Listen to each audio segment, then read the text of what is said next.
अस्सलाम वालेकुम dear students and viewers. आज हम MCQs नंबर 7 जो कि CT टेस्ट में पहले आया था उसको हम सॉल्व कर रहे हैं। 2025 में जो MCQs आया था उनको हम सॉल्व कर रहे हैं। इससे पहले हमने 6 MCQs ऑलरेडी हल कर चुके हैं, तो ये 2 MCQs ये हैं। अगर आप इन स्क्रीनशॉट लेना चाहते हैं तो आप इनसे स्क्रीनशॉट ले सकते हैं, और इसके अलावा जो 4 MCQs है वो यही है, इनसे भी आप स्क्रीनशॉट ले लें। अगर आपको इन चीज़ों की समझ आ रही है नहीं वीडियो देख के बगैर, तो आप इनसे स्क्रीनशॉट ले लें। आपने खुद सोल्यूशन मैंने सॉल्व की है तो आप ट्राई करें। अगर इससे समझ आ रही है तो ठीक है, लेकिन अगर समझ नहीं आ रही तो आप ऐसे करें कि इनकी वीडियो देख ले तो इंशाल्लाह समझ आ जाएगी। तो आज हम 7 MCQs की तरफ बढ़ते हैं। तो 7 MCQs में है find x if log 2 raised to the power 3 to the best value is equal to x, then find, यानी अपने x की वैल्यू को मालूम करना है। अगर log की वैल्यू ये दिया गया हो is equal to x, x के बराबर है, ठीक है। और आपको ऑप्शन दिया गया है A3 B4 C12 and D15। तो हमें रूल का पता है, अपने रूल को सीखना है। मैथमेटिक्स में आपने किस चीज़ को सीखना है, रूल को सीखना है। अगर a raise to the power x is equal to y हो, ये हमारे पास कोई एक्सपोनेंशियल एक्सप्रेशन है या इक्वेशन है, इसको अगर आपने लॉगरिथमिक में चेंज करना है तो लॉगरिथमिक में आप इस तरह लिख सकते हैं कि log, इन दोनों के अपने चेंज करना है आपस में।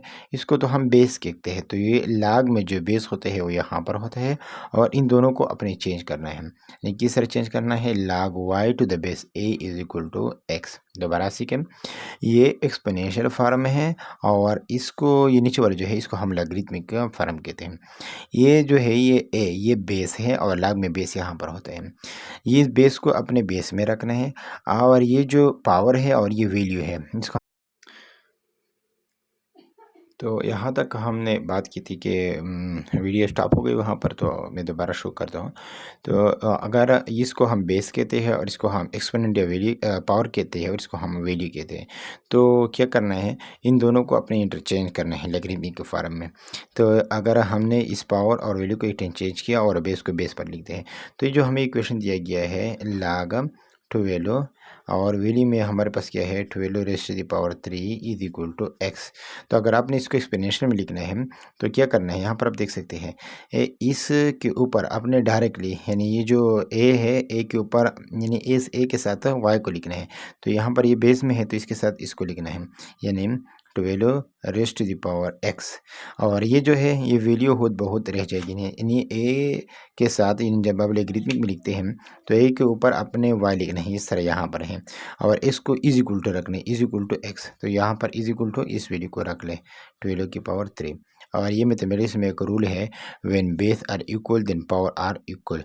तो ये x बराबर है 3, तो ये आपका x बराबर हो गया 3 के। यहाँ पर दोबारा सीखें, हमने जब किसी इक्वेशन ये एक्सपोनेंशियल फॉर्म में, इसको अगर हमने लॉगरिथमिक में चेंज करना है तो इस बेस को बेस पर रखें और इस वैल्यू और पावर को आपस में इंटरचेंज करें, तो ये वैल्यू यहाँ पर आ जाएगा और पावर इधर चला गया। अगर आप लॉगरिथमिक से एक्सपोनेंशियल में जाना चाहते हैं तो ये एक्सपोनेंशियल, यानी इस a के ऊपर अपने x को लिखना है और y को छोड़ना है। तो ये चूँकि हमें लॉगरिथमिक में दिया गया है तो इस a के ऊपर हमने x को लिखा है यहाँ पर, और इसको अपने इज इक्वल टू के बाद छोड़ना ही, आपके पास वैल्यू आ जाएगा इस तरह। बाकी तो ये कैलकुलेशन है तो आप कर सकते हैं, व्हेन बेस आर इक्वल, ये बेस है और ये भी बेस है, ये बेस दोनों बराबर है तो x आपके पास बराबर हो जाएगा किस चीज़ के, 3 के।